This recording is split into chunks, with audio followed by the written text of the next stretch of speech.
They never got the sex, and now they're on a sexually frustrated rampage to get back at all the people who are having fucking fuck parties without them. All right? You know?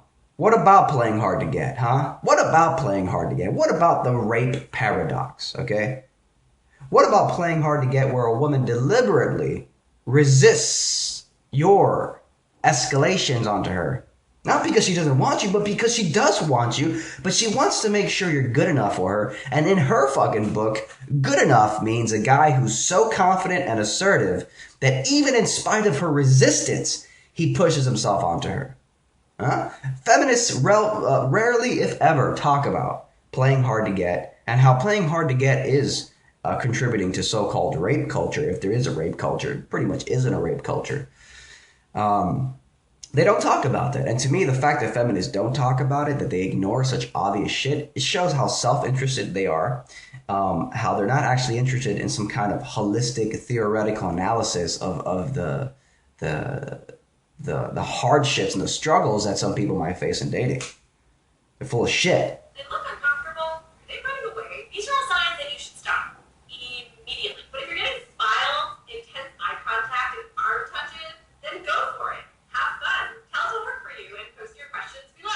Over and out. Wait, Johnny, we forgot to tell them our best piece of advice.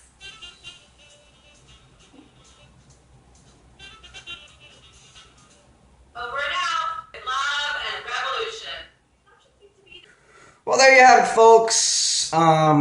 Mentally insane feminists who hate traditional male versus female masculinity and femininity, dating dynamics. They don't like it because they never got to enjoy it.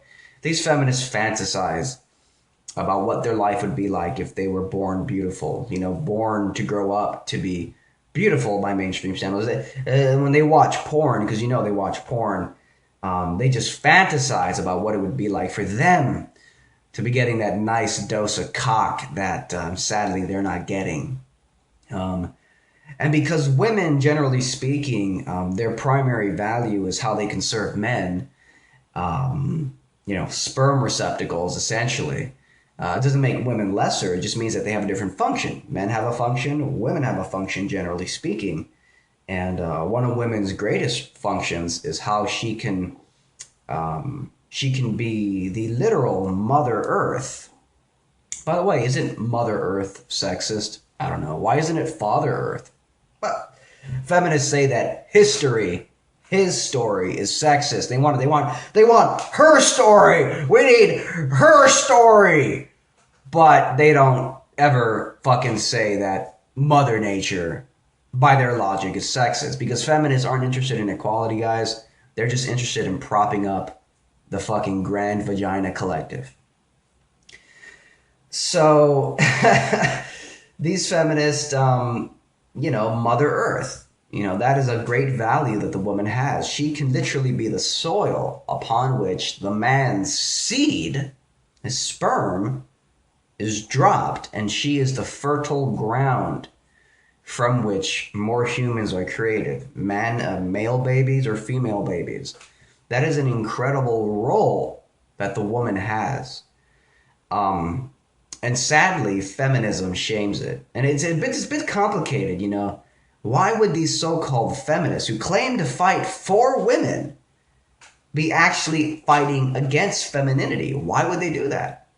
Well, there's a few reasons. Number one, when you're a self-hating fat and or ugly feminist, you resent yourself and you resent your vagina because you never got the cock you always thirsted for.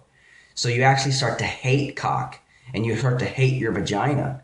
Women who love themselves and, find a man. Everyone can find somebody. I don't care if you're not, beautiful by today's standards. You can find somebody that you will like.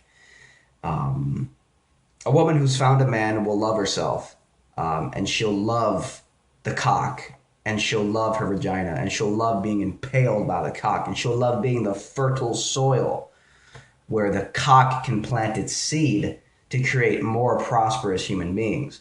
But feminists, so from the self-hating, fat, ugly feminist perspective, it's a resentment. That's why she's a feminist. That's why she shames femininity. It's a resentment because she never got the cock she thirsted for. But there's other motivations, there's other reasons feminism exists. There's an elitist perspective, and some could say there's a sort of eugenics population control element to it. What better way to ensure population control, to make sure that the dumbed down masses of people don't, procreate and have a bunch of kids that can't be accounted for? What better way to do that than to make women be ashamed of their femininity, to make women reject the fertile soil of their femininity? It's actually a great eugenics tool. Feminism is a great tool for population control. And that's arguably one of the reasons feminism exists. That's why feminism is such a corrupt, evil thing, is that when you look at it from the top down, it's actually an elitist control mechanism to ruin the masses. Because being in touch with your nature, if you're a man, being in touch with your masculine nature, or if you're a woman, being in touch with your feminine nature, these are privileges. These are that is something that only those with good parents who taught you how to love yourself, or people who were born into a privileged lifestyle, can enjoy. But and that's the thing, being in touch with our nature is what we really want. We want to be in touch with our nature, but that's not what feminism does. Feminism it requires, shames, and demands women to reject their nature and instead prop up an ego structure in their mind about how liberated and empowered they are, which can never really bring you lasting fulfillment. To be in touch with your nature, the default who you are in the present moment, that is the greatest gift. That is where the greatest joy comes from. But feminism, of course, has absolutely shamed that. So these feminists are retarded, and should we be surprised?